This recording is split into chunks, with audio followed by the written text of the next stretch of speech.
اب ہمیں تو نے دیا رمضان ہے، بخشوائے نا جو خود کو وہ بڑا نادان ہے۔ اچھا بھائی، اب ہم جلدی سے اس کو مکمل کر لیتے ہیں۔ سورہ انعام میں کچھ آیتیں اور بھی بہت اہم ہیں۔ اللہ تعالیٰ نے اپنی نعمتوں میں ان 8 جانوروں کو بھی الگ سے بیان کیا۔ اللہ کہتے ہیں ثمانیۃ ازواج، دیکھو ہم نے تمہارے لیے 8 جانور پیدا کیے، 4 ہیں اصل میں، ان کے پیر ملا کے نا، نر مادہ ملا کے کتنے بن جاتے ہیں؟ 8۔ دیکھو ہم نے پیدا کیے من الضأن اثنین ومن المعز اثنین، الگ الگ اللہ نام لے رہا ہے۔ ہمارے لیے تو ان ناموں کی کوئی ویلیو ہے نہیں، کیوں نہیں؟ ہم روز پھوڑ پھاڑ رہے ہوتے ہیں۔ جس دن یہ بند ہو گئے نا، ابھی تو یہ جانور جو ہے نا، جو ہم 4 قسم کے جانور پہلے بتا دیتا ہوں۔ فرمایا دمبے کے 2، دمبا بھیڑ یہ سب ضأن میں آتے ہیں، چکی والے بھی ہوتے ہیں اس میں، بغیر چکی والے۔ 2 کا مطلب نر اور مادہ۔ وَمِنَ الْمَعْزِ اثْنَيْن، فرمایا بکرا بکری، بکرے کا گوشت بھی کھاتے ہو اور بکری کا بھی کھاتے ہو۔ قُلْ آذَكَرَيْنِ حَرَّمَ أَمِ الْأُنْثَيَيْنِ، بتاؤ تمہارے رب نے اس میں سے نر کو حرام کیا یا مادہ کو؟ دونوں تمہارے لیے کیا ہے؟ بکرے کا بھی گوشت بھی پھوڑتے ہو، بکری کا گوشت بھی پھوڑتے ہو، اور دمبے بھی کھاتے نہیں ہو بلکہ پھوڑتے ہو۔ اب آپ کہو قرآن میں کیا اللہ نے دمبے بکروں کا ذکر کر دیا؟ مشرکین یہ تانے دیا کرتے تھے کیا یہ اللہ کا کلام ہے، اس میں دمبے بکروں کا ذکر ہے؟ بھائی وہ تو کہتے تھے اس میں تو کوئی راکٹ سائنس ہونی چاہیے نا۔ میرے بھائی یہ تمہیں اس لیے کم درجے کی چیزیں لگ رہی ہیں کہ تمہیں صبح و شام یہ نعمتیں مل رہی ہیں، جس دن بند ہو گئی نا اس دن بولو گے دنیا میں نیوٹن گیا ایک طرف، آئنسٹائن گیا ایک طرف، دمبا کہاں ہے یہ بتا، گوشت کہاں ہے؟ اللہ فرماتے ہیں وَمِنَ الْإِبِلِ اثْنَيْن وَمِنَ الْبَقَرِ اثْنَيْن، اسی طرح اونٹ میں بھی دونوں نر مادہ، اور گائے میں بھی نر اور مادہ۔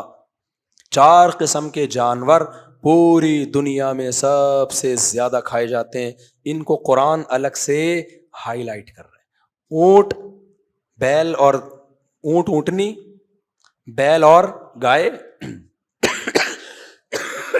بکرا اور بکری، اور دمبا اور دمبی۔ اچھا آپ کو ایسے بہت سے لوگ ملیں گے جو آپ سے آ کے پوچھ رہے ہوں گے مارخور کھایا ہے تو نے کبھی؟ آپ کہو گے میں نے تو بکرا کھایا، کیا کہ ابے تو نے کیا کھایا، کبھی مارخور کھا کے دیکھ۔ پھر آپ کو آ کے تڑی لگائیں گے ابے کبھی ہرن کا گوشت کھایا ہے؟ آپ کہو گے نہیں یار میں تو بکرا کھایا میں نے، وہ بھی اپنے خرچے پہ نہیں، کسی کا عقیقہ تھا۔ ابے کبھی ہرن کھا کے دیکھ۔ پھر کوئی آپ کے پاس، میرے پاس ایسے بہت ہوا ہے، نیل گائے کا گوشت کھایا ہے؟ نہیں یار ہم تو گائے کھاتے ہیں۔ ابے کبھی نیل گائے کھا، تو کبھی بھی احساس کمتری کا شکار ہونے کی ضرورت نہیں، کیونکہ آپ نیل گائے کھاؤ گے نا، میں نے کھائی ہے، میں نے نیل گائے کا گوشت بھی کھایا ہے، وہ نہیں ہو رہی تھی جو جنگلی گائے ہوتی ہے بڑی اسمارٹ سی دبلی پتلی سی، عربوں میں نا نیل گائے کی آنکھوں سے اپنی محبوبہ کو تشبیہ دیا کرتے تھے، شاعری میں نیل گائے کا بڑا تذکرہ ملتا ہے، ہرن کا اور نیل گائے کا۔ تو حقیقت یہ ہے کہ آپ نیل گائے کا گوشت کھاؤ اور یہ والی گائے کا، مزہ کس میں ہے؟ یہ والی گائے میں۔ بات سیدھے شو مارنے کے لیے کھا لو تاکہ تم بھی کہہ سکو ہاں کھایا ہے۔ اب مجھ سے کوئی شو مارتا ہے مفتی صاحب کبھی مار خور کھایا ہے، مزہ نہیں آیا، لیکن بکرے میں زیادہ مزہ ہے، حقیقت ہے یہ۔ ہرن میں اتنا مزہ نہیں ہے، دمبے میں، بکرے میں، گائے میں زیادہ مزہ ہے۔ ایک دفعہ کھاؤ گے 2 دفعہ کو پھر آپ کو مزہ نہیں آئے گا ہرن میں۔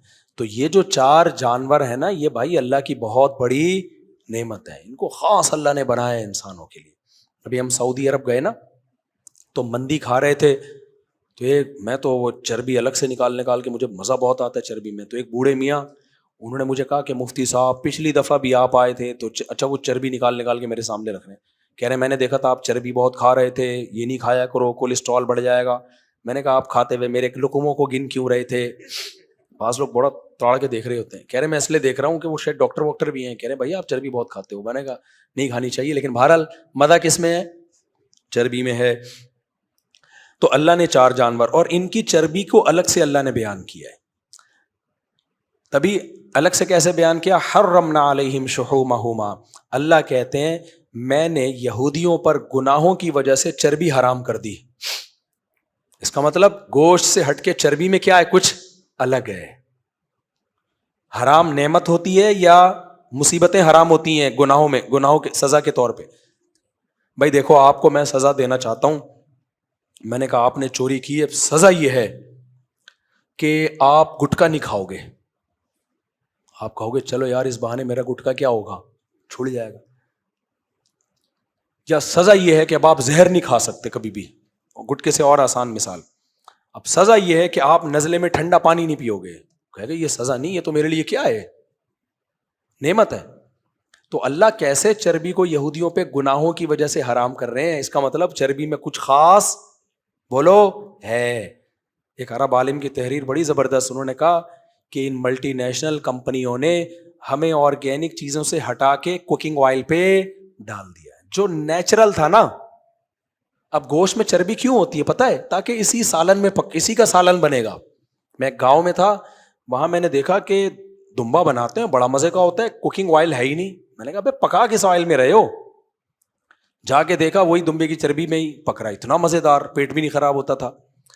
تو یہ ہمیں ملٹی نیشنل کمپنیوں نے دیسی اور آرگینک چیزوں سے ہٹا کے کہاں ٹھوک دیا؟ جو کوکنگ آئل میں. تو اس لیے اپنے بچوں کو چربی کی عادت ڈالو. ٹیسٹ بھی اب چربی ایسے نہیں کھانا شروع کر دو، یعنی چربی میں کھانا پکاؤ. اگر ورزش کر رہے ہو تو پھر ایسے بھی کھا سکتے ہو. باقی یہ کہ ہر چیز کی زیادتی نقصان دیتی ہے. اگر آپ سارا دن پڑے رہتے ہو، چربی پھوڑتے رہتے ہو، ہلتے جلتے ہو نہیں، تو پھر تو ظاہر ہے روٹی بھی کھاؤ گے نقصان دے گی، پھر تو خربوزہ بھی کھاؤ گے کیا ہوگا؟ وہ پھر چربی کا قصور نہیں ہے، وہ آپ کے لائف اسٹائل کا قصور ہے. لیکن آپ کسی ماہر ڈاکٹر سے پوچھو جس کی ریسرچ بھی ہو. ہر ڈاکٹر کی ہر چیز میں ریسرچ نہیں ہوتی. وہ آپ کو بتائے گا چربی کھانے سے چہرے پہ کیا فریشنس آتی ہے اور اسکن کتنی اچھی ہوتی ہے، بال کتنے اچھے ہو جاتے ہیں. تو اگر یہ چربی میں ہی گوشت پکا کے کھانے کی عادت ڈالو. دیکھو بریانی ہمیشہ جو رواج والی بریانی ہوتی ہے ٹیسٹ ہوتا ہے اس میں، کیونکہ اس میں وہی چربی گھل کے آ رہی ہوتی ہے. کتنی مزے کی ہوتی ہے وہ، اور ہضم بھی جلدی ہوتی ہے. تجربہ کر کے، سیلا چاول لاؤں بشرطے تجربہ کر کے دیکھنا، ہضم بھی بہت جلدی ہو جاتی ہے. اور یہ جو کوکنگ آئل میں پکی ہوئی بریانی ہے دیر سے ہضم ہوتی ہے. تو جو چیز دیر سے ہضم ہو رہی ہے وہ صحت کے لیے کیسے اچھی ہو سکتی ہے میرے بھائی؟ اور یہ میرا گلا خراب ہوا یہ چربی کھانے سے نہیں ہوا. کیونکہ لوگوں نے کمنٹس کیے ہوتے ہیں. اچھا آگے چلو میرے بھائی. دوسری بات، ایک اہم آیت اس بارے میں یہ بھی ہے کہ آج کل کے بھی ایسے افلاطون، سقراط، بقراط مارکیٹ میں آپ کو مسلم میں صوفی ٹائپ کے جو جہالت والی تصوف ہے وہ بہت ملیں گے. اپنی طرف سے نا اسلام کا ایک معیار بنایا ہوا ہے، یہ بہت ملے گا آپ کو.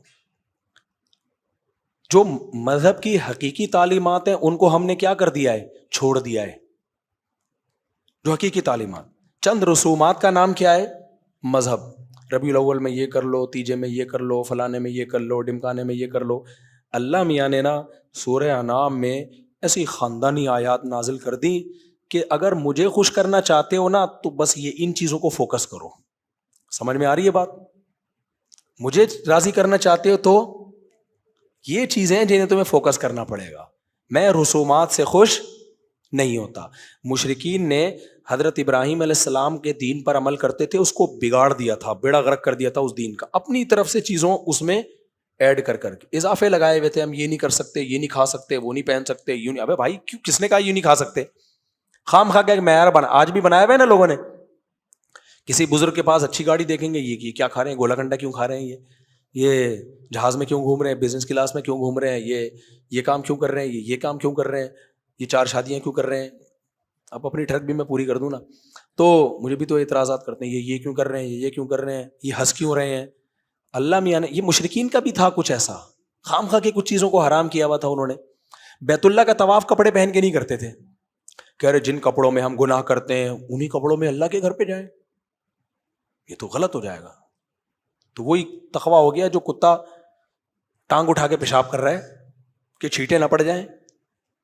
ابے اس سے چھینٹیں تو پھر بھی پڑیں گی، وہ ڈائریکٹ دھار جائی ٹانگ کی طرف رہی ہوتی ہے اس سے بعض دفعہ. تو مشرکین نے نہیں، آج بھی ہے یہ مذہبی، بعض جو گمراہ قسم کے مذہبی اسکالر ہیں خود بخود چیزیں بنائی ہوئی ہیں. تو اللہ نے یہ آیت خوب سورہ انعام کی اچھی طرح سمجھیں. اللہ نے فرمایا قل تعالوا، اے نبی ان سے کہہ دیجیے آؤ. جیسے کوئی کنفیوژن میں ہوتا ہے نا کہ بھئی اللہ کن چیزوں سے خوش ہوتا ہے، اسلام ہم سے کیا چاہتا ہے، تو اے نبی آپ ان سے کہہ دیجیے آؤ میں تمہیں بتاتا ہوں. کیا انداز ہے قرآن کا سمجھا. ابے ادھر آ میں تجھے سمجھاتا ہوں یار. جیسے بندہ کنفیوژن میں ہو نا، اس کو پتہ ہی نہیں کل امتحان میں کیا کیا سوال آئیں گے. 5 ایئرز پیپر لے کر بیٹھا ہوا ہے نا، تو کوئی ایگزامینر آ جائے جس نے پیپر دیکھا ہوا ہو پہلے سے، وہ دیکھ رہا ہے یار یہ اس بچے نے پورے سال محنت کی لیکن اس کو سمجھ میں نہیں آ رہا یہ والا سوال آئے گا کہ وہ والا آئے گا کہ یہ والا آئے گا وہ والا. کہے گا ادھر آ میں تیری ٹینشن سمجھ گیا، میں بتاتا ہوں یہ سوال آئیں گے، راٹا لگا کے یاد کر پاس ہو جائے گا. سندھ میں تو فی الحال یہی سسٹم چل رہا ہے، ٹھیک ہے نا. تو اللہ میاں نے بھی یہی بتایا. اللہ میاں چاہتے ہیں کہ جو امتحان کا پیپر اللہ نے جنت میں جانے کے لیے رکھا ہے، اللہ نے وہ پیپر پہلے سے کیا کر دیا، اناؤنس، اور قرآن میں بیان کر دیا تاکہ سارے 100 نمبر سے پاس ہو جائیں. لیکن شیطان نے کیا کیا، جا کے گمراہ لوگوں کو بیچ میں لایا، کہا کہ نہیں اصل میں یہ نہیں ہے، اصل میں تو فلانی تاریخ کو حلوہ پکا کے بانٹنا پڑے گا، کھانا بھی پڑے گا، اصل میں تو یہ ہے نہیں ہے، اصل میں تو اس دن ناچنا ہے، کودنا ہے، بریک ڈانس کرنا ہے. بریک ڈانس ہی رہ گیا آج کل تو، بس موسیقی بھی آ گئی، سب کچھ آ گئی، ڈانس بھی ہو گیا، بس تھوڑا سا اسٹائل چینج کرو گے تو مائیکل جیکسن اور آپ میں کوئی فرق رہے گا نہیں. اصل میں تو یوں قوالی پڑھنی ہے، یوں ہونا چاہیے، بہت بہت کچھ فلانے کے نام پہ تو یہ، فلانے کے نام پہ تو یہ، پھر مزاروں پہ منتیں مان رہے ہیں، مرادیں، اتنے پیسے خرچ کر رہے ہیں نا، کیا آپ کی سوچ. تو اللہ نے فرمایا نبی سے کہ ان سے کہہ دیجئے ادھر آؤ میں بتاتا ہوں پیپر میں لکھا ہوا کیا، یہ کر لو 100/100 نمبر. تو ابھی سے نیت کر لیں ہم سب اس پیپر کو مکمل حل کریں گے.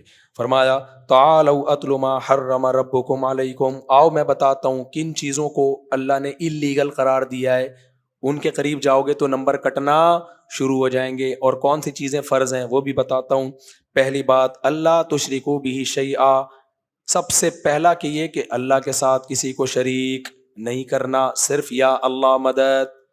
کسی بھی عنوان سے اللہ کے علاوہ کو پکارا تو پیپر سارا بھی حل کر لو گے نا تو تم اس معیار پہ ہی پورے نہیں اترو گے.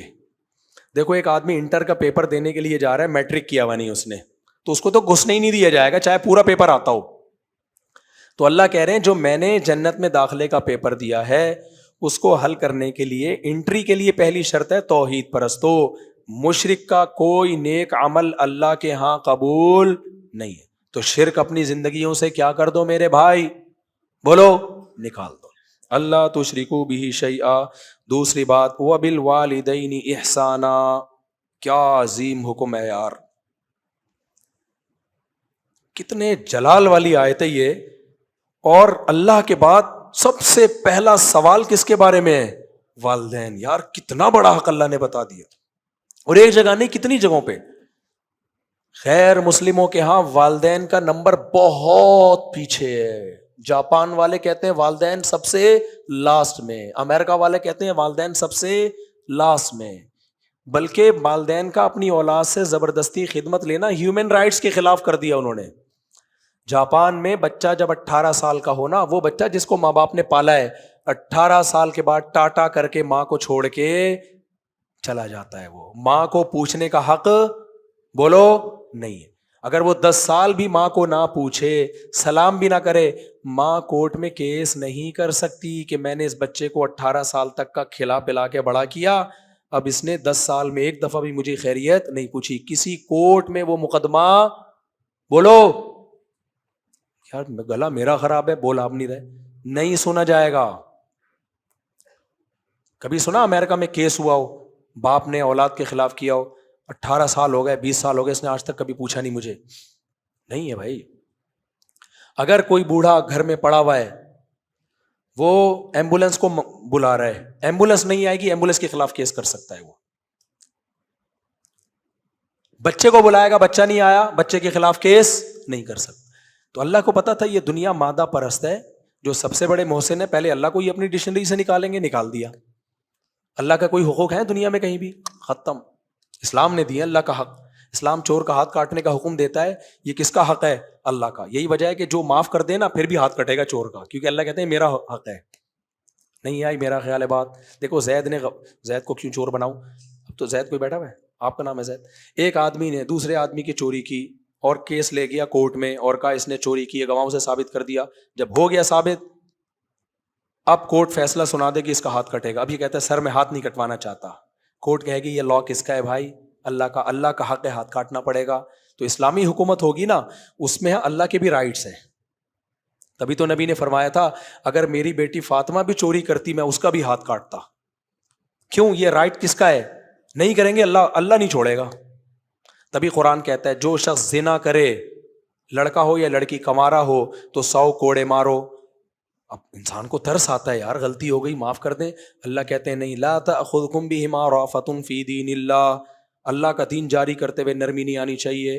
ان کنتم تؤمنون باللہ والیوم الآخر، اگر آخرت کے حساب کا ڈر ہے تمہیں، کیونکہ آج اگر تم ان کو چھوڑ دو گے کل اللہ پھر 200 کوڑے مارے گا تمہیں. ہم بکرا ذبح کرتے ہیں، کتنے بزرگوں کے واقعات ہیں، سال بھر جانور کو پالا، بہت واقعات ہیں بزرگوں کے. یہ جو ہندو لوگ کہتے ہیں نا مسلمانوں کا دل سخت ہوتا ہے بکرا ذبح کرتے ہوئے، ان کو ترس نہیں آتا، نہ نہ نہ، پلے ہوئے جانور کو کاٹتے ہوئے آج بھی لوگ روتے ہیں. اور بڑے بڑے بزرگوں کے واقعات ہیں کہ جب وہ اپنا پالا ہوا جانور کاٹ رہے تھے آنکھوں سے آنسو بہ رہے تھے. ابراہیم علیہ السلام کیا خوشی خوشی کاٹ رہے تھے اپنے بیٹے کو. لیکن بات کیا ہے کہ بھائی اللہ کے کیا ہیں کچھ حقوق ہیں، اس کے آگے کسی کی نہیں چلتی. یہی فرق ہے ایک سیکولر اسٹیٹ میں اور ایک اسلامک اسٹیٹ میں، کہ اسلامک اسٹیٹ اللہ کے آرڈر کے آگے وہ کہتی ہے بھائی اب یہ گاڈ کا فیصلہ ہے، اب ہم اس میں ہماری رائے کا اعتبار نہیں ہے. سمجھتے ہو کہ نہیں سمجھتے؟ تو اور بہت سارے اس پہ احکام ہیں جہاں اللہ نے آرڈر دیا وہاں پیچھے نہیں ہٹ سکتے. تو اللہ کہتے ہیں اسی طرح اللہ کے حقوق میں یہ بات ہے کہ اللہ کے بعد سب سے بڑا حق کس کا ہے؟ وَبِالْوَالِدَيْنِ احسانًا، اور والدین کے ساتھ اللہ نے معروفہ بھی کہا اور احسان بھی کہا. معروف سے اوپر کی چیز کیا ہے؟ احسان، ایکسیلنسی پیدا کرنا کسی چیز میں. تو آج بھی کچھ اسکالرز نے ایسا ماں باپ کو بنا کے پیش کر دیا ہے کہ بالکل ان کی کوئی حیثیت ہی نہیں ہے. سارے کوئی جو ہے نا وہ حقوق، کتنے کیس آتے ہیں میرے پاس. ٹھیک ہے میں بار بار کہتا ہوں ساس بہو پہ ظلم کرنا اس کے لیے جائز نہیں، بلکہ میں تو آج کل اس کا قائل ہوں بیوی کو اماں سے الگ رکھو. بہت پھڈے ہوتے ہیں پتہ ہی نہیں چلتا ان میں صحیح کون ہے. لیکن جہاں واضح طور پہ ظلم ہو رہا ہو نا، کیسے واضح ظلم ہے اس کی ایک مثال دے کے بس آگے چلتا ہوں. ابھی میں سعودی عرب گیا تو ایک خاتون ہے، اللہ ان کی عمر میں برکت دے، ایجڈ خاتون ہے. ان کے گھر میں ٹھہرا بھی، ان کے بیٹے سے میری بڑی دوستی ہے. انہوں نے کہا کہ مفتی صاحب انڈیا کی ہیں وہ، آپ کا ایک کلپ میں نے بڑا مزہ آیا وہ سنا. جب میں نے وہ چونکہ وہ خود ساس ہے نا ان کو بڑا مزہ آیا، وہ یہ بھی سنیں گی وہ. تو انہوں نے کہا کہ میں نے کہا کیا کلپ تھا؟ کہتے ہیں آپ سے کسی نے پوچھا کہ مفتی صاحب میری والدہ بوڑھی ہیں، میری بیوی ان کو گھر میں رکھنے کے لیے تیار نہیں ہے. تو اب وہ میں پورا کلپ اپنے الفاظ میں سنا دیتا ہوں. انہوں نے مجھے میرا یہ کلپ سنا ہے. تو میں نے جواب میں کہا بھائی پھڈا ہو رہا ہوگا، اماں کی غلطی ہوگی. کہہ رہے ہیں بوڑھی بیچاری ایک کمرے میں رہتی ہے. میں نے کہا چلو کس کوئی دوسرا بیٹا رہ. کہہ رہے ہیں اماں کا اور کوئی بیٹا بولو نہیں ہے، میں اکلوتا ہوں، تو میں کیسے چھوڑ دوں اپنی اماں کو. میں نے کہا کام بہت زیادہ لے رہی ہوں گی بہو سے، تو آپ ایسا کرو اماں کو رکھو اور کام کے لیے اللہ نے آپ کو مالی وسعت دی ہے، کوئی ماسی واسی رکھو. کہہ رہے کام کا مسئلہ بھی بولو نہیں ہے، بس وہ کہہ رہی ہے تمہاری ماں اس گھر میں رہے گی نہیں، میں نے تم سے شادی کی ہے. تمہاری اماں سے شادی، آج کل کی نئی جنریشن کے دیکھ رہے ہو آپ، تمہاری اماں سے شادی تو بوائے فرینڈ بنا لیتی. شادی کرنے کے تکلف، شادی جب ہوتی ہے تو اللہ میاں نے شوہر کے ابا کو ایک نام دیا ہے مساہرہ، سسرالی. ماں کو بھی نام دیا ہے مساہرہ، سہرن، اس کو نام دے دیا. اور خالی نام بھی نہیں دیے، احکام بھی بیان کیا کہ اس سے نکاح نہیں ہو سکتا، محرم بن گیا ہے. ایسا کیسے؟ اس کا کوئی حق ہی نہیں ہے. قرآن و سنت میں کہتے ہیں سسرال کا کوئی، سسرالیوں کے رشتوں کا کوئی ملتا ہی نہیں. گورا بھی اتنا ماڈرن نہیں ہوا، وہ بھی کہتا ہے فادر ان لا، اس نے بھی باپ تو مان لیا اس نے بھی. وہ الگ بات ہے اپنے ابا کو جب پروٹوکول نہیں دے رہا تو ان لا کو کہاں سے دے گا وہ، لیکن ڈکشنری میں اس کے بھی ہے. اور ہمارے بعض اسکالر کہہ رہے ہیں ساس سسر کا کوئی حق اسلام میں ہے ہی نہیں. حالانکہ ہے، حدیث میں آتا ہے تمہاری ماں اگر حکم دے نا، باپ حکم دے بیوی چھوڑ دو تو چھوڑ دو اس کو. اگرچہ اس حدیث میں ڈیٹیل ہے کہ ظلم کر رہی ہو ان کے ساتھ، زیادتی کر رہی ہو، جیسے کہ فقہاء نے بیان کیا اس حدیث کی تشریح میں. تو مجھے وہ کہنے لگا کہ بھائی میری اماں کوئی اور رکھنے والا ہے نہیں, میں اکیلا ہی ہوں, بوڑھی ہے. میں نے کہا وہ کام لیتی ہوں گی, تانے کہہ رہے ہیں نہیں بھائی وہ اپنا ایک الگ کمرے میں رہیں گی. بیگم کا کہنا یہ ہے کہ رکھ ماں کے میں نے شادی تم سے کی ہے, اماں کے ساتھ رہنا ہے ہی نہیں, اماں وہیں رہے, کہیں بھی رہے گی, ان کے لیے نوکر رکھو چاکر رکھو. میں نے کہا دیکھو آپ لے آؤ زبردستی. کہہ رہے ہیں کسی قیمت پہ. میں نے کہا پھر چھوڑ دو اس بیوی کو, طلاق دے دو. کہہ رہے 3 بچے ہیں. میں نے کہا دوسری شادی کرو, 6 بچے پیدا کر لو اس سے. ان 3 کا رونا رو کے اپنی ماں کا بیڑا مت گئی. کیونکہ بعض شرارتی, میں بار بار کہتا ہوں ساری عورتیں ایسی نہیں ہوتی بھائی, اور بہت سے مرد بھی بڑے ظالم ہوتے ہیں. ابھی تو میں ایک طرف کے کیس سنا رہا ہوں, لیکن بچوں کی وجہ سے بعض شرارتی عورتیں نا مرد کی کمزوری سمجھ کے بلیک میل کرنا شروع کر دیتی ہیں. ان کو پتا ہے بچے چھوڑ کے کہاں. میں نے کہا کل تیرے یہی بچے تیرے ساتھ یہ سلوک کریں تو تو کہے گا ان کمبختوں کو میں نے پیدا کیا. اور میں نے کہا ہوگا تیرے ساتھ بھی یہی. یہ تو میں بتا دوں, یہ 3 بچے تیرے لیے ویسے ہی عذاب جان بنیں گے جن کی ماں یہ تربیت کر رہی ہے. کل یہ بھی تجھے چھوڑا پھر روئے گا کاش میں ان کو پہلے چھوڑ دیتا. اور میں ایسے کیس بھی دیکھ چکا ہوں, میں ایسے کیس دیکھ چکا ہوں کہ بچوں کی وجہ سے ایک ایسی ہی شرارتی عورت کو ایک صاحب نے برداشت کیا. وہ مجھے اپنا واقعہ سناتے ہوئے رو رہے تھے, بوڑھے آدمی تھے, اور کہہ رہے وہی بچے میرے باغی بنے اور میں ہارٹ اٹیک میں پڑا ہوا ہوں, کوئی میرا بچہ اٹھانے کے لیے مجھے ہاسپٹل لے جانے کے لیے تیار نہیں تھا. تو میں نے کہا چھوڑ دے اس کو, کوشش کرو کورٹ سے لینے کی, ملتے ہیں ٹھیک ہے, نہیں تو دفع کرو, ایک اور شادی کرو. یہ 3 ہیں, کتنے پیدا کرو, شادی شرط پہ ہوگی کہ 6 پیدا ہوں گے کم سے کم. تو وہ خاتون مجھے بتا رہی تھی, اللہ ان کی عمر برکت دے, ہماری بڑی ریلیٹیو ہیں وہ, تو انہوں نے کہا بڑا مزہ آیا. تو میرا مقصد یہ نہیں ہے کہ ساسوں کو ظلم کرنے کے لیے بہوؤں پہ چھوڑ دیں. بعض لوگوں نے گھر میں جا کے نا اپنی اماں کو چھوڑا ہوا, بسم اللہ اللہ اکبر چھو, اور وہ بہو کا گلا دباتی رہتی ہیں, گھوٹتی رہتی ہیں, تانے دے دے کے اس کو ڈپریشن کا مریض بناتی ہے. لیکن جہاں میرے بھائی واضح ظلم ہو رہا ہوگا, یہ تو کوئی حرکت نہیں ہے نا یار. اور تھوڑا بہت اگر وہ زیادتی کر بھی رہی ہے تو بڑا ہونے کے ناطے برداشت کر لو, بوڑھی ہے بیچاری چلی جائے گی کل. ایک اور دبئی میں بھی ایسا کیس ہوا تھا, وہاں بھی ایک صاحب نے کہا یار میری ماں اکیلی رول رہی ہے, میری بیوی کسی قیمت پہ تیار نہیں ہے. میں نے کہا چھوڑ دے بیوی کو, نہ اللہ نہیں چھوڑے گا تجھے قیامت کے دن, چھوڑ دے اس کو.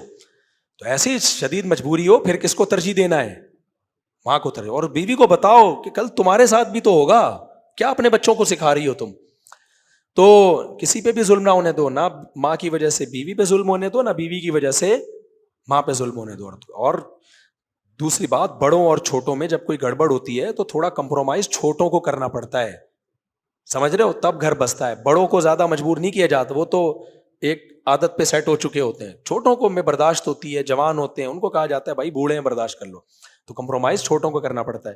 اچھا میرے بھائی, وَلَا تُشْرِكُوا بِهِ شَيْئًا, میں بتاتا ہوں کیا کرنا ہے, شرک نہیں کرنا اور ماں باپ کے ساتھ اچھا سلوک کرنا ہے. وَلَا تَقْتُلُوا أَوْلَادَكُم مِّنْ إِمْلَاقٍ, غربت کے خوف سے اپنی اولاد کو قتل نہیں کرنا. اور اسی آیت کے تحت علامہ ابن کثیر نے لکھا کہ حمل گرا دینا غربت کے خوف سے, یہ بھی اسی میں داخل ہے. آج فیملی پلاننگ والوں نے لوگوں کو غربت سے ڈرا ڈرا کے نا کہ کھائیں گے کہاں سے, کھائیں گے کہاں سے. اللہ کو اس پہ بہت غصہ ہے کہ پیدا ہوتے ہی ماں کی چھاتیوں میں دودھ پیدا کر کے بتا دیتا ہوں کہ میں رزاق ہوں, تو پھر کیلکولیشن کیوں کر رہے ہو بیٹھ کے, مجھے چھوڑ کے کیلکولیٹر کو فوکس کیوں کر رہے ہو. تو اس لیے اللہ نے فرمایا نحن نرزقکم وإیاہم, ہم تمہیں بھی رزق دیں گے اور ان کو بھی رزق دیں گے. تو کبھی بھی غربت کے خوف سے بچے مت روکیں, یہ اللہ پر الزام ہے. لوگ اس کو ہلکا سمجھتے ہیں لیکن اللہ کی نظر میں یہ بھاری. ویسے ہی آپ اولاد نہیں کر رہے, آپ کو چاہیے نہیں, ایک الگ بات ہے وہ, لیکن آپ یہ سوچ کے میری تنخواہ کم ہے تو بچے کم پیدا کروں, یہ تو بہت بڑا کس پہ الزام لگا رہے ہو. اس کا مطلب یہ جو پیدا ہونے والا ہے یہ آپ کی اولاد پہلے, اللہ کی مخلوق بعد میں ہے. بھائی اللہ کی مخلوق پہلے ہے, وہ تو مخلوق ہے, اللہ نے تمہاری طرف نسبت کر دی ہے اس کی, جو کسی نے کسی کے تو جھولی میں ڈالنا تھا نا اس کو, تو یہ اللہ کی پہلے ہے. تبھی ماں اپنی چھاتیوں میں دودھ تھوڑی پیدا کرتی ہے, کون پیدا کرتا ہے, اس کو پتا ہے جیسے پیدا ہوگا. تو اس سائن ہے کہ جب یہ دودھ آئے گا, جب دودھ دے سکتا ہے تو سب چیزیں دے سکتا ہے. اور اگر کوئی زیادہ بچوں والا غریب ہے تو یقین کر لو بھائی اللہ کی طرف سے آزمائش ہے یہ, کیونکہ ایک والا بھی غریب ہو سکتا ہے, زیادہ والا بھی ہو سکتا ہے. اس کا بچوں کی کثرت سے کوئی تعلق نہیں ہے. جیسے اللہ نے ہر بیماری دواؤں بہت ساری شفا کے لیے پیدا کی ہیں, لیکن پھر بھی کھا کے شفا نہیں مل رہی ہوتی, تو اس میں دوا کا قصور نہیں ہوتا, وہ تقدیر ہے بھائی, کہ دنیا میں ساری چیزیں آپ کی مرضی کی نہیں ہوتی. آگے اللہ فرماتے ہیں وَلَا تَقْرَبُوا الْفَوَاحِشَ مَا ظَهَرَ مِنْهَا وَمَا بَطَنَ, بے حیائی کے قریب مت پھٹکو, جو کھلی ہوئی بے حیائی اور چھپی ہوئی بے حیائی. اور اسی بے حیائی کو قرآن دوسرے مقام پہ کیا کہتا ہے؟ زنا کھلی بے حیائی ہے. لا تقربوا الزنا, زنا کے قریب مت جاؤ. دوسرا حدیث میں آتا ہے زنا بھی حرام ہے, اور زنا کے لوازم جو مقدمات ہیں نا, جو زنا کی طرف لے جانے کا ذریعہ بنتے ہیں, وہ بھی حرام. تبھی نبی نے فرمایا آنکھ بھی زنا کرتی ہے.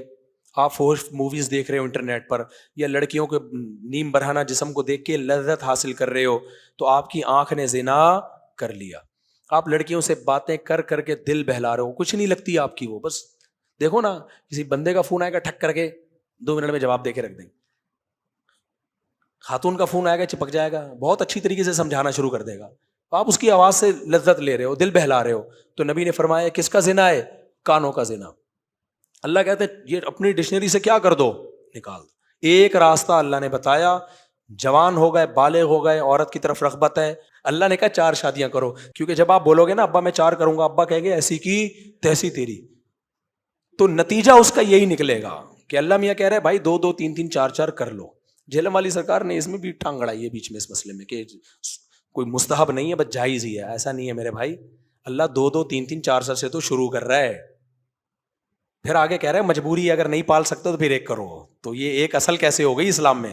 خیر ابھی یہ ٹاپک نہیں ہے میرا. تو سرکار بھی فلم ہے بھائی بہت بڑی, کچھ نہ کچھ مارکیٹ میں سرکار لاتے رہتے ہیں. تو خیر, تو اس لیے ترغیبی حکم ہے اسلام میں. تو اللہ میاں نے کہا کہ بھائی 2 2 3 3 4 4 کرو, تو معاشرے کی ایسی کی تیسی, اس کا نتیجہ یہی نکلے گا کہ معاشرے کی ایسی کی تیسی کرنی پڑے گی. بہرحال کرو نہیں کرو تمہاری مرضی ہے, لیکن اللہ میاں نے کیا کہا؟ بے حیائی کے قریب بولو مت پھٹکو, توبہ کر لو. اور حلال میں جب کی طرف زیادہ جاؤ گے تو بے حیائی سے خود بخود کیا ہو جاؤ گے؟ کم ہو جاؤ گے اپنی. اچھا یہ بھی اسی میں داخل ہے, اگر آپ نہیں کر رہے ہیں نا دوسری, یا جلدی شادی نہیں کر رہے, اس میں ثواب کوئی نہیں مل رہا آپ کو, ثواب کوئی نہیں مل رہا آپ کو, کہ آپ کو میں چونکہ ایکچولی میں ہی ہوں تو ٹھیک ہے, تو ثواب نہیں مل رہا آپ کو اس پہ کوئی. تو ثواب تو نبی کی سنت میں ہی ہے. تو اس لیے آپ کو جبر کر کے اپنے آپ کو برائی سے روکنا پڑے گا. تو حلال میں اللہ نے وسعت رکھی ہے. بھائی ایک آدمی کو ڈر ہے کہ مجھے بھوک لگے گی, میں تو چوری کروں گا, پیٹ بھر کے پیسے سے خرید کے حلال کھانا کھا لو, کم از کم یہ چوری کی ٹینشن سے جان کیا ہو جائے گی؟ چھوٹ جائے گی. تو یہاں بھی ایسا ہی ہے, حلال میں اتنی اللہ نے وسعت رکھی ہے کہ جب حلال سے آپ سیر ہو جاؤ تو حرام سے 100% بچت نہ بھی ہو نا, اس جیسی ٹھڑک نہیں رہے گی جو ہوتی ہے. گالی آ رہی تھی لیکن پی گیا میں, جو ان لوگوں کی ہوتی ہے جو خاص قسم کے ٹھڑکی ہوتے ہیں, ان کی ٹھڑک ختم ہو کے دے ہی نہیں رہی ہے. تو یہ سارے وہی لوگ ہوتے ہیں جو نکاح سے دور بھاگتے ہیں. سعودی عرب میں دیکھو, جب تک 2 2 3 3 4 4 شادیوں کا رواج تھا, وہاں بے حیائی کا تصور نہیں تھا. اب پیسہ بہت آ گیا, 4 بیوی ہر آدمی رکھ سکتا ہے. یہ جو لوگ کہتے ہیں نا غریب معاشرے کو 4 شادیوں کی ترغیب نہیں دی جا سکتی, یہ بات ہی غلط ہے. سعودی عرب میں عرب جب غریب تھے نا 4 بیویاں رکھتے تھے, جب تیل کی دولت سے مالا مال ہوئے 4 شادیاں سوسائٹی میں ختم. کیوں؟ دولت آتی ہے تو عیاشیاں آتی ہیں, پھر شادیاں بولو نہیں آتی ہیں. ابھی بھی عرب میں جو غریب ملک ہیں ان میں 4 شادیوں کا رواج زیادہ ہے. سوڈان غریب ملک ہے, سب 4 4 کرتے ہیں. سعودیہ امیر ملک ہے, 4 کا رواج مارکیٹ سے کیا ہو رہا ہے؟ شارٹ. وہاں بہت ساری عورتیں بوڑھی ہو رہی ہیں, شادیاں نہیں ہو رہی ان کی. تو یہ دولت کی بات نہیں ہے, یہ کس کی بات ہے بھائی؟ ظرف کی بات ہے. تو ہمت کرو ہے سوسائٹی کی ایسی کی تیسی. اچھا خواتین یہ بیان سن کے میرے بہت خلاف ہوتی ہیں, لیکن جو آپ کی 3 مزید بیویاں بنیں گی وہ خواتین ہی ہوں گی. یہ عجیب رپورٹ ہے. اب میرا یہ بیان خواتین, یہ دیکھو ہماری میاں کو خراب کر, یہ دیکھو ہر وقت عورتوں کے خلاف. بھائی میں عورتوں کے خلاف ہوتا تو جو عورت ہی تو دوسری تیسری چوتھی بنتی ہے, اس کو پتا ہے میرا فائدہ ہے اس میں, تبھی تو بن رہی ہے. تو عورتوں کو فائدہ ہو رہا ہے اس سے, نقصان نہیں ہو رہا اس سے. خیر نہیں کرو, تمہاری ایسی کی تیسی جو کر لیں کرو بھائی, ہم تو وہ بیان کریں گے جو قرآن کہہ رہا ہے. اللہ کہہ رہے ہیں وَلَا تَقْرَبُوا الْفَوَاحِشَ مَا ظَهَرَ مِنْهَا وَمَا بَطَنَ, بے حیائی چاہے کھلی ہوئی ہو چھپی ہوئی ہو اس کے قریب مت جاؤ. وَلَا تَقْتُلُوا النَّفْسَ الَّتِي حَرَّمَ اللَّهُ إِلَّا بِالْحَقِّ, کسی انسانی جان کو ناحق قتل مت کرو. تمام علماء کا اجماع ہے کہ اس میں اپنی جان بھی داخل ہے. کیسی مجبوری ہو آپ کے لیے نہ کسی غیر مسلم کا قتل حلال ہے. اس میں جو توہین رسالت کے نام پہ قتل کر دیتے ہیں نا بے گناہ لوگوں کو, وہ جو سیالکوٹ میں واقعہ ہوا, وہ بیچارہ پوسٹر پھاڑ رہا ہے, اس کو کیا پتا کہ اس میں اللہ کا نام لکھا ہوا ہے, اس کو تو اردو پڑھنا نہیں آتی, اس کو لوگوں نے پکڑ کے قتل کر دیا. یہ سب اسی میں داخل ہے کہ ناحق جب تک اللہ نے قتل کی صراحتاً اجازت نہ دی ہو اس وقت تک کسی, اور اس میں اللہ نے مسلمان نہیں کہا, نفس کسی انسانی جان, اس کو آپ بلا وجہ قتل نہیں کر سکتے. اور دوسری حدیثوں سے پتہ چلتا ہے بلا وجہ جانور کا قتل بھی حرام ہے. سمجھ رہے ہو؟ صحیح مسلم کی حدیث ہے کہ ایک نبی کو چیونٹیوں نے کاٹا, ایک چیونٹی نے کاٹا تو انہوں نے ساری چیونٹیوں کو مار دیا. تو اللہ نے وہی نازل کی کہ کاٹا ایک نے تو انتقام باقیوں سے کیوں لیا. تو بلا وجہ چیونٹی بھی نہیں مار سکتے آپ. اب ایسا نہ ہو کہ وہمی بن کے یوں کر کے چلنا شروع کر دیں کہ چیونٹی پہ پاؤں نہ آ جائے. تو مطلب ہے کہ بلا وجہ ایسی جا کے نا چھیڑ چھاڑ میں چیونٹی مار دی, یہ غلط ہے. باقی پاؤں کے نیچے آ رہی ہیں آتی رہیں, یا گھر میں چیونٹیاں زیادہ ہو گئی ہیں تو گھر تو آپ نے اپنے لیے رکھا تھا نا, چیونٹیوں کے لیے تھوڑی رکھا تھا. تو اس جیسے گھر میں کتا گھس آیا اور آگے بیٹھ جائے, جا ہی نہیں رہا تو مارنا پڑے گا اس کو. تو اسی طرح چیونٹیاں کیڑے مکوڑے تو فنائل وغیرہ لگ کے مار سکتے ہیں ان کو, وہ تو آپ کا گھر ہے نا. بات یہ ہے کہ کہیں ضرر پہنچا رہے ہو تو آپ ماریں ان کو, نہیں پہنچا رہے تو پھر ان سے چھیڑ چھاڑ کی آپ کو اجازت نہیں ہے. کتوں کے بارے میں بھی بتا دوں کہ حدیث میں نبی صلی اللہ علیہ وسلم نے جب مدینہ میں کتے زیادہ ہو گئے تھے تو لوگوں کو نقصان پہنچا رہے تھے, تو آپ نے حکم دیا کتوں کو قتل کرو. صحیح مسلم کی حدیث. صحابہ نے قتل کیے, اتنے قتل کر دیے کہ وہ پھر کوئی کتا ہی نہیں چھوڑتے تھے وہ. تو نبی نے فرمایا ما لکم وللکلاب, تمہیں کتوں سے کیا ہو گیا, کیا دشمنی ہو گئی ہے, یہ بھی اللہ کی مخلوق ہے, رہنے دو. تو پھر آپ نے قتل کرنے سے, کتوں کے قتل کرنے سے بھی صحابہ کو روک دیا, کیونکہ کتے کو بھی زندہ رہنے کا حق ہے جیسے انسانوں کو. تو یہ اعتدال ہے. ہاں جب اتنے زیادہ ہو جائیں جیسے کہ کراچی میں ہو گئے ہیں کہ آپ کتوں کو قتل نہیں کر رہے لیکن کتے آپ کو کیا کر رہے ہیں, قتل کر رہے ہیں صبح شام, پھر ان کو قتل کرنا لازم ہے. تو گورنمنٹ کی ذمہ داری ہے کہ ایم سی والے ہمیشہ سے مارتے تھے, اب مارنا انہوں نے چھوڑ دیا. تو بلا وجہ کسی جانور کو بھی نہیں مارا جائے گا. آگے اللہ فرماتے ہیں وَلَا تَقْرَبُوا مَالَ الْيَتِيمِ, آپ کا باپ مر گیا اور اس کی اولاد میں چھوٹے نابالغ بچے اور بچیاں ہیں, تو اللہ بڑوں کو کہہ رہے ہیں کہ ان نابالغوں کی وراثت کے قریب بھی مت پٹکنا. گاؤں دیہاتوں میں کیس آتے ہیں, چاچا کھا گیا سب کچھ.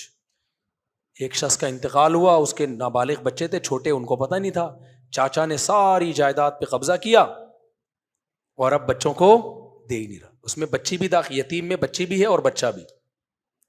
اللہ کہتے ہیں کھانا تو دور کی بات, قریب بھی مت پھٹکنا. کیوں؟ دوسرے مقام پہ فرمایا اگر کھایا تو سمجھو آگ کے انگارے کھا رہے ہو. اتنا سخت جرم ہے یہ. آج بعض جگہوں پہ کیا ہوتا ہے, بڑا بھائی ساری جائیداد پہ قبضہ کر لیتا ہے, کاروبار میں لگاتا ہے, چھوٹوں کو کہہ دیتا ہے تسلی رکھو میں ہوں نا. یہ ڈائلاگ ہے. بہنوں کی وراثت بھی نہیں دے رہے, میں ہوں یار بھائی, میں ہوں یار, ہم سب, ابھی ہماری اماں زندہ ہے, ابھی ہماری ماں کیا ہے, ابھی کچھ تقسیم نہیں ہوگا, ابھی ہماری ماں کیا ہے, زندہ ہے. اور پھر ان کو عید بقرعید پہ کپڑے بنا دیے, قربانی کا حصہ ڈال دیا, اسکول کی فیسیں بھر دی. بھائی یہ کیا ہو رہا ہے؟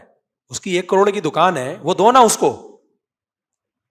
اس کے بحریہ ٹاؤن کے 3-4 پلاٹ ہیں, بولو یہ تمہارے ہیں. ہاں قرآن کہہ رہے حوالے مت کرو ان کے, کیونکہ نابالغ ہے, لوگ بیوقوف بنا کے مال ہتھیا لیں گے. رکھ دو, یہ تمہارا ہے. اور سورہ نساء میں اللہ نے کہا اس کو بتاتے رہو, سمجھاتے رہو, بیٹا یہ تمہارا ہے, ہمارا نہیں ہے, تم ذرا سمجھدار ہو جاؤ, پھر ہم تمہارے حوالے کریں گے. امام ابو حنیفہ نے امت پر ایک اور بڑا احسان کر دیا کہ قرآن نے کہا جب سمجھدار ہو جائیں تو دے دو. امام حنیفہ کو پتا تھا کہ یہ چور و چکے قسم کے لوگ آئیں گے, یہ 50 سال تک سمجھدار ہونے کا انتظار کریں گے کہ بیٹا ابھی تم سمجھدار نہیں. اس لیے امام صاحب نے کہا 25 سال سمجھداری کی آخری حد ہے. 25 سال کے بعد اس کے مال اس کے حوالے لازمی کیا جائے گا. سمجھتے ہو کہ نہیں سمجھتے؟ انہوں نے کہا 25 سال اینڈ ہے. کوئی اگر بڑا بھائی نہیں دے رہا نا, یہ چاچا کہہ رہا ہے کہ تم سمجھدار نہیں ہو, تو اس کو مہلت دی جائے گی. ٹھیک ہے بھائی 20 سال میں نہیں ہوتا, 25 سال میں ہے نہیں ہے, تیرے باپ کو بھی دینا پڑے گا. نہیں آئی میرا خیال ہے بات سمجھ میں. تو فقہ حنفی میں یہ ہے کہ سمجھداری کی آخری حد کیا ہے, 25 سال, اس کو لازمی دینا پڑے گا. اور انہوں نے استدلال کیا کہ یہ وہ عمر ہے کہ اس میں انسان اگر بر وقت نکاح کرے نا, بالغ ہوتے ہی نکاح کر لے, اور بیٹا پیدا ہو ٹائم پہ, اور اس کا بھی بالغ ہوتے ہی نکاح کر لے, تو کم سے کم دادا بننے کی عمر 25 سال ہے. تو کہا وہ عمر جس میں کم سے کم, وہ عمر جس میں انسان دادا بن سکتا ہو عملاً, اس میں بھی یہ کہنا کہ سمجھدار نہیں ہے, تو یہ جو دعویٰ کرے گا نا وہ خود سمجھدار نہیں ہے. اس کا مطلب ہے سمجھدار نہ ہوتا تو اللہ نے اس میں دادا بننے کی طاقت کیوں رکھی ہوتی ہے اس عمر میں. سمجھتے ہو کہ نہیں سمجھتے؟ یہ بالکل ایسے ہی ہے جیسے بچہ 15 سال کا ہو, ابا سے کہے میں نے شادی کرنی ہے, تو ابا کہتے ہیں نا بچے ہو. سوال پیدا ہوتا ہے جب اس میں شادی کی طاقت پیدا ہو گئی, اولاد پیدا کرنے کی طاقت پیدا ہو گئی, تو ابا آپ غلط کہہ رہے ہیں, اب یہ بچہ نہیں ہے. بچہ وہ ہوتا ہے جو بچہ پیدا نہ کر سکے. جو بچہ پیدا کرنے کی صلاحیت ہو گئی تو وہ کہاں سے بچہ ہے؟ کتنی زبردست دلیل دے دی نا آپ کو ابا کے خلاف. لیکن ایک بات ابا کے حق میں وہ یہ کہ شادی اپنے خرچے پہ ہے, ابا کے خرچے پہ, ابا کو زبردستی نہیں کر سکتے. تو اللہ نے فرمایا وَلَا تَقْرَبُوا مَالَ الْيَتِيمِ. تو اس لیے میرے بھائی کہیں بھی وراثت کے تھوڑے بہت گڑبڑ چل رہی ہے, یتیم آپ کا کوئی نابالغ, یہاں تک کہ پریگنینسی ہو نا اگر ایک دن کی بھی عورت کو, بیوہ کو, تو اس پریگنینسی کے لیے بھی وراثت کو روکا جائے گا. لڑکے والا حصہ روکا جائے گا کہ اگر لڑکا ہے تو پھر اتنا, لڑکی ہے تو پھر اس میں سے آدھا کم کر کے ڈیوائڈ کر دیا جائے گا. آج کل تو کوئی ہے ہی نہیں حساب و کتاب. اور 30, اچھا مائیں بھی ظلم کرتی ہیں, اس میں بہت کیسز آ رہے ہیں, مائیں کھا جاتی ہیں نابالغ بچوں کا حصہ. بہت, میں جتنی باتیں کر رہا ہوتا ہوں نا یہ آنکھوں دیکھی ہوتی ہیں, صحیح ہے نا, کتابوں کی پڑھی بھی بہت کم ہوتی ہیں, آنکھوں کی دیکھی بھی ہوتی ہیں. کیس آتے ہیں, ہم تو فتوے کا کام کب سے کر رہے ہیں نا. میں 2000 میں فتوے کا کام میں نے شروع کیا تھا, لوگ آتے تھے مسائل پوچھتے تھے, ریٹن میں بھی زبانی بھی, اور اب چل رہا ہے 2024 سال میں کتنے کیسز میرے پاس آئے ہوں گے. اس میں بہت دفعہ یہ کیسز آئے ہیں کہ ہماری بہنیں ہیں, نابالغ ہیں, اماں جو ہے ہمارے ابا کی وراثت تقسیم نہیں کرنے دے رہی, ساری وراثت پہ کس کا قبضہ ہے؟ والدہ محترمہ کا. اس وراثت سے بڑی والی فلانے کی شادی کر دی انہوں نے, فلانے رشتہ داروں کی دعوت کر دی. میں کہتا ہوں اماں سے بولو کیا کر رہی ہو. اللہ میاں نے جو کہا ہے نا, جو یتیم کا مال کھاتا ہے آگ کے انگارے, وہ سب کو کہا ہے, اس میں ماں باپ کا فرق نہیں رکھا. سمجھتے ہو کہ نہیں سمجھتے؟ اس میں ماں باپ کا فرق نہیں رکھا. نابالغ بچے کا مال کھانا زیادہ بڑا جرم ہے. تبھی علماء نے لکھا ہے کہ بچوں کو جو عیدی دیتے ہیں نا, عیدی, اس میں نیت کیا کریں ان کے ماں باپ کو دے رہے ہیں ہم, تاکہ بچہ اس کا مالک نہ بنے. پکڑا اس کو رہے ہیں استعمال کے لیے, مالک کس کو بنا رہے ہیں؟ کیونکہ اگر بچے کو آپ نے عیدی پکڑا دی اور مالک بنا دیا, اب اس سے کوئی بھی وہ مال ماں باپ بھی نہیں لے سکتے. لیں گے تو قرض کے طور پہ لیں گے کہ ہم نے ریٹرن کرو, اور کوئی اور تو قرض کے طور پہ بھی نہیں لے سکتا. سمجھتے ہو؟ بچے کے حکام اسلام میں بہت زیادہ سخت ہیں. نابالغ بچے سے آپ خدمت بھی نہیں لے سکتے. سمجھ رہے ہو کہ نہیں سمجھ رہے؟ آج گلی محلے میں بچے جا رہے ہیں, ایک پاؤ دہی لے, انٹیاں بہت لے رہی ہوتی ہیں کام, بیٹا ادھر آنا, ذرا بیٹا ایک پاؤ دہی لے کر آنا. میں جب چھوٹا تھا مجھے یاد ہے, اچھا دوسرے ہمارے دوست تھے وہ انٹیوں کے کام ہی نہیں کر کے دیتے تھے نا. مجھے یاد ہے جب میں چھوٹا تھا نا, 10-12 سال عمر کے, میں جا رہا ہوتا تھا, ہمارے دوست بھی کسی انٹی نے بولا بیٹا ادھر آؤ, وہ دوسرے نا گھننے بن جاتے تھے, ایسے سنا ہی نہیں, یوں روبوٹ بن کے سیدھے. اب مجھے تھوڑی شرم آتی تھی, میں جاتا تھا, ایک پاؤ دہی لے کر آیا. دوسری انٹی بیٹا ذرا وہاں سے چمونی آپا کے گھر سے وہ ذرا گھی لے آنا تھوڑا سا. تو خوب مسئلہ سمجھ لو, یہاں مدرسہ ہے نا قریب میں, مجھے نہیں یاد پڑتا میں نے کسی نابالغ بچے سے کبھی کوئی پانی کا گلاس بھی منگوایا ہو, کیونکہ نابالغ بچے پر ولایت صرف اس کے والدین کو حاصل ہے, یا اس کو جس کو والدین نے ولی بنایا ہو. جیسے استاذ کے حوالے کیا ماں باپ نے بچے کو تربیت کے لیے, اور کہا آپ اس سے تھوڑی خدمت لو تاکہ اس کی ٹریننگ ہو, تو اس میں چونکہ بچے کا فائدہ ہے, اور صرف فائدہ برائے نہیں, ماں باپ کی اجازت بھی ہے, تو پھر ٹیچر اتنی خدمت لے سکتا ہے جتنی اس کے بچے کی تربیت کا اس سے تعلق, اور تربیت ہی کی نیت سے کہ تاکہ اس کو ٹریننگ ہو. اور اس میں ماں باپ کی پرمیشن کیا ہے بولو؟ ضرور. یہ نابالغ کی بات کر رہا ہوں, اور اس میں بھی اتنی زیادہ خدمت لینا کہ تربیت سے زیادہ خدمت کا عنصر آ جائے اس کے اندر, وہ پھر جائز نہیں ہے. تو اس کے الگ احکام ہے, کبھی ہوا تو ڈیٹیل سے انشاءاللہ بیان کروں گا. آج یہ بڑا مسئلے خراب ہوئے ہیں آج کل, ہر چیز میں ہی الٹے چل رہے ہیں ہم لوگ. تو ماؤں کے لیے بھی جائز نہیں ہے کہ وہ بہنوں کی, بیٹیوں کی وراثت کھا جائے. بعض مائیں بیٹیوں کی طرفداری کرتی ہیں, سارا رکھ لیتی ہیں, بیٹوں کو نہیں دے رہی ہوتی. بعض بیٹوں کی طرفداری کر رہی ہوتی ہیں, سارا بیٹوں کا ہے بیٹیوں کا نہیں ہے. تو غلط ہے بھائی, یہ پھر ظلم ہوگا. اس کا اماں ہونے کا ناجائز فائدہ نہیں اٹھا سکتی. اماں کو چاہیے جو وراثت ہے 2 بچ, شاباش. اماں کہتی ہیں میں کہاں جاؤں گی, میں ماں نہیں ہوں, ابھی باپ کا کفن میلا نہیں ہوا تو میں وراثت کے وہ ہے نا حصے بخیے شروع کر دیے. یہ بعض ماؤں کے, جو میرا بیان نہیں سن رہی, ان کے تانے ہوتے ہیں. جب آپ اللہ نہ کرے سب کے ماں باپ کو اللہ سلامت رہے, گھر میں کوئی میت ہو گئی نا, 3 دن کے بعد آپ نے کہا چلو اب وراثت کا کرتے ہیں, کیونکہ وراثت میں شریعت کا حکم ہے جلدی تقسیم کرو, دیر نہیں کرو. آپ نے کہا بھائی لاؤ بھائی سب کا جب کا حصہ ہم کر کے دیکھ لو, ابھی کفن میلا ہوا نہیں, ابھی سے سب تمہارے باپ کا جتنا ہے نا یہ سب میرا ہے. یہ سب کس کا ہے؟ میرا ہے. خبردار چپ کر کے بیٹھ جاؤ آرام سے. تو ایسے موقع پہ آپ نے چپ کر کے نہیں بیٹھنا. اپنا حق چھوڑ سکتے ہو, دوسروں کا حق. اب بولو اماں میں نے ماں کی ممتا میں آ کے اپنی 1 کروڑ بنتی تھی وہ آپ کو دے دی نہ, اپنی دے سکتے ہو بھائی, دوسروں کا حق نہیں مار سکتے. اپنا کوئی بھی نہیں دیتا اماں کو. تو اماں کو بولو اماں آپ بہت ہمارے لیے, ہم نے آپ کے سامنے آج تک اف بھی نہیں کیا کہ اللہ کا حکم تھا, تو اب وراثت بھی کس کا حکم ہے؟ اللہ کا حکم ہے, تو وہ تقسیم ہوگی. اس طرح کر لیا کرو, ٹھیک ہے نا. کیونکہ لوگ انتظار کرتے ہیں اماں کا جب انتقال ہوگا تو جا کے. اب اماں کا انتقال میں بچیاں بڑی ہو گئیں, ضرورت اس وقت تھی, اور کیش رقم تو پڑے 10 سال بعد اللہ نہ کرے اماں کا انتقال ہوا تو 10 سال بعد وہ 10 لاکھ 10 روپے کے برابر نہیں ہوں گے. ایسے بھی لوگ ہیں. ایک صاحب آئے کہنے لگے میری وائف کا مہر, بوڑھے میاں تھے, بہت بوڑھے تھے, کہنے لگے میری بیوی کا مہر 25 روپے تھا, انتقال ہو گیا, مجھے ادا کرنا پڑے گا. میں نے 25 روپے میں تو گٹکا نہیں آتا, وہ کیا مطلب 25 روپے؟ کہہ رہے وہ 1900 پتہ نہیں 55 میں 50 میں کہیں شادی ہوئی تھی. اب 25 روپے 1955 کا, اب 2000, اب ہے تو 25 ہی, ظاہر ہے پیسے تو پیسے ہی ہے نا. میں نے کہا مسجد کے ڈبے میں ڈال دو, کیا کیا کیا ہے, قبر پہ رکھ دو, کوئی بھی کوا کھا جائے گا اٹھا کے لے جائے گا, کوئی ریوڑی خرید کے رکھ دو قبر پہ. تو میں نے کہا بھائی یہ کیا آپ نے کیوں نہیں دیا اتنا عرصہ؟ تو کہہ رہے بیگم نے مانگا ہی نہیں. تو میں نے کہا وہ بیچاری شرم سے نہیں مانگ رہی ہوگی 25, تو کیا مانگتی وہ؟ خیر میں نے کہا وراثت میں ہی ہوگا, جو اماں کے وارثین ہے 1/4 آپ کا ہے, 25 میں سے آپ ایسا کرو 25 کو 4 سے تقسیم کرو, کچھ اشاریہ میں جواب آئے گا وہ آپ رکھ لو, باقی بیٹے بیٹیوں میں تقسیم کر دو. میں نے کہا بہتر یہی ہے کہ یوں گھماؤ. تو اسی طرح وراثت میں بھی ہوتا ہے, کیش اماؤنٹ ہوتا ہے, 10 سال کے بعد ڈیوائڈ کر رہے ہوتے ہیں. تو یہ اسلام کے احکامات ہیں, حلوے مانڈے نہیں ہیں اسلام میں. اسلام میں کیا ہے یہ آگے اللہ فرماتے ہیں, یہ تو بہت اہم آیت ہے. میرا گلا خراب ہے لیکن میں اس رکوع کو آج کمپلیٹ کروں گا, ادھورا نہ رہ جائے, تھوڑا سا رکوع رہ گیا ہے. فرمایا وَأَوْفُوا الْكَيْلَ وَالْمِيزَانَ بِالْقِسْطِ. سبحان اللہ. اللہ کہتے ہیں کسٹمر کو ٹھگو مت, پیسے پورے لے رہے ہو اور مال دینے میں کیا کر رہے ہو, 2 نمبری.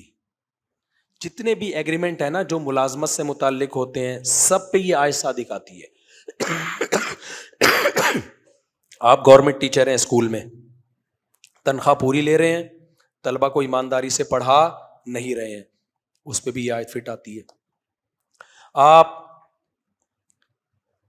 کو کوئی پروجیکٹ دیا گیا ٹھیکیدار کو نا, ٹھیکیدار جب اپنا گھر بناتا ہے نا, یہ بھی آنکھوں دیکھا بتا رہا ہوں, ٹھیکیدار سے وہ گھر خریدو جو اس نے اپنے لیے بنایا تھا, اتفاق سے بیچنا پڑ گیا, وہ خریدو گے اس میں نہ کھڑکی کبھی ٹوٹے گی نہ دیمک لگے گی. اور ایک گھر بناتا ہے ٹھیکیدار بیچنے کے لیے, فضائل اس کے وہی سناتا ہے جو اپنے گھر کے ہوں. دیوار پہ کیل مارو گے نا پوری پلستر نکل کے آئے گا باہر. یہ کیا ہو رہا ہے؟ آپ پیسے پورے لے رہے ہو, مال دینے میں کیا کر رہے ہو, ڈنڈی مار رہے ہو. اس پہ اللہ نے حرام قرار دیا. اللہ فرماتے ہیں یہ عمل بولو مت کرو, دھوکہ نہ دو. صحیح بخاری کی حدیث ہے یا مسلم کی, نبی صلی اللہ علیہ وسلم بازار میں گئے تو اوپر گندم رکھی ہوئی تھی خشک, کسی نے بوری میں, آپ نے ہاتھ ڈالا نیچے گیلی گندم تھی, گیلی گندم کوئی نہیں خریدتا. آپ نے ان کو تنبیہ کی کہ یہ تو دھوکہ دے رہے ہو تم, وہ تو اوپر کا چیک کر کے کیا لے جائے گا, اندر جا کے دیکھے گا گیلی گندم ہے. پھر آپ نے فرمایا جو دھوکہ دے وہ ہم میں سے نہیں ہے. تو مالی معاملات, مالی لین دین میں دوسرے سے حق پورا لے رہے ہو, اپنا حق میں ڈنڈی مار. میاں بیوی کا بھی ایک ایگریمنٹ ہوتا ہے, عورت پابند ہوتی ہے آپ کی اطاعت کرے گی, آپ پابند ہوتے ہو, اس کا نان نفقہ اٹھاؤ گے, وہ اطاعت کر رہی ہے, نان نفقے میں آپ ڈنڈی مار رہے ہو, تو ظالم کون ہو؟ اسی آیت کے تحت آپ نان نفقہ پورا دے رہے ہو, وہ اطاعت میں ڈنڈی مار رہی ہے, وہ بغیر بتائے آپ کے گھر سے ہمیشہ نکلی رہتی ہے, آپ بلاتے ہو آتی نہیں ہے, فون کر رہے ہو کہاں چلے گئے, میرا موڈ ہے, میں ایکچولی میں اسٹائل آج کل یہی چل رہا ہے مارکیٹ میں آزاد ہوں. ایک میاں بیوی کا پھڈا ہوا, بیوی کہہ رہی ہے, شوہر کہہ رہے مجھے بتائے بغیر چلی جاتی ہے. میں نے کہا آپ کیوں جاتی ہیں بغیر بتائے, آپ پر لازم ہے شوہر کی اطاعت کرنا. کہہ رہے یہ بھی تو بغیر بتائے جاتا ہے مجھے. میں نے کہا دیکھیں یہ بغیر بتائے اس لیے جاتا ہے کہ رخصتی آپ کی ہوئی ہے, اس کی نہیں ہوئی ہے. آپ اپنے ماں باپ کو چھوڑ کر اس کے گھر میں باؤنڈ ہوئی ہو, یہ تو جیسے پہلے تھا ویسے ہی ہے. میں نے کہا اس کے الگ ٹائپ کے حقوق ہیں آپ کے, یہ تو ایسا ہی ہے جیسے میں کہوں کہ تو گیس کا بل کیوں نہیں دیتا, یہ کہ میری بیوی بھی تو گیس کا بل نہیں دیتی ہے. تو لبرل لوگوں نے عجیب سا معاشرہ تشکیل دینے جا رہے ہیں کہ گڑبڑ نہ کیا کرو. وَإِذَا قُلْتُمْ فَعْدِلُوا وَلَوْ كَانَ ذَا قُرْبَىٰ, فیصلہ کرو عدل سے اگرچہ اپنے رشتہ دار کے خلاف بھی جا رہا ہو. یہ بھی بڑا مسئلہ ہے. آپ کی قوم ظلم کر رہی ہے, آپ فیصلہ اپنی قوم کے خلاف کرو گے, قوم پرستی میں قوم کے حق میں نہیں جاؤ گے. آپ کے رشتہ دار ظالم ہیں, آپ ابھی میرے کیس آیا میرے سامنے, ہمارے ایک رشتہ دار تھے, ایک رشتہ دار نہیں تھے, تو الحمدللہ میں نے اپنے رشتہ دار کے اگینسٹ فیصلہ کیا ہے, اپنے رشتہ دار کے اگینسٹ فیصلہ کیا. تو آپ کا فیصلے میں یہ نہیں دیکھنا کون رشتہ دار ہے اور کون رشتہ دار نہیں ہے, جو بات عدل کی ہو وہ کرنی ہے. آگے اللہ فرماتے ہیں وَبِعَهْدِ اللَّهِ أَوْفُوا, اللہ سے جب معاہدہ کر لو تو اس کو پورا کرو. اور آگے اللہ نے فرمایا وَأَنَّ هَذَا صِرَاطِي مُسْتَقِيمًا فَاتَّبِعُوهُ, یہ میرا اسلام سیدھا راستہ ہے, اس کے علاوہ کسی اور راستے پر مت چلو. سیدھا راستہ ہے جو جنت میں تمہیں لے کے جائے گا. تو گلا میرا مزید اجازت بھی نہیں دے رہا ہے. ڈاکٹر کی رپورٹ تھی 10 دن تک خراب رہے گا, 7 دن تو ہو گئے ہیں, 3 دن تک صحیح نہیں ہوا, تو پھر ڈاکٹر کی میں اپنی الگ سے رپورٹ نکلواؤں گا کہ اس نے ایسا کیوں کہا, ٹھیک ہے نا. تو کافی ہے, اور بھی کچھ ہیں, لیکن پھر انشاءاللہ ابھی تو پورے رمضان آپ لوگ ادھر ہی ہیں نا, کوئی بھاگے تو نہیں جا رہے. تو اللہ تعالیٰ ہمیں ان احکام پہ دل و جان سے عمل کرنے کی توفیق عطا فرمائے. وما علینا الا البلاغ.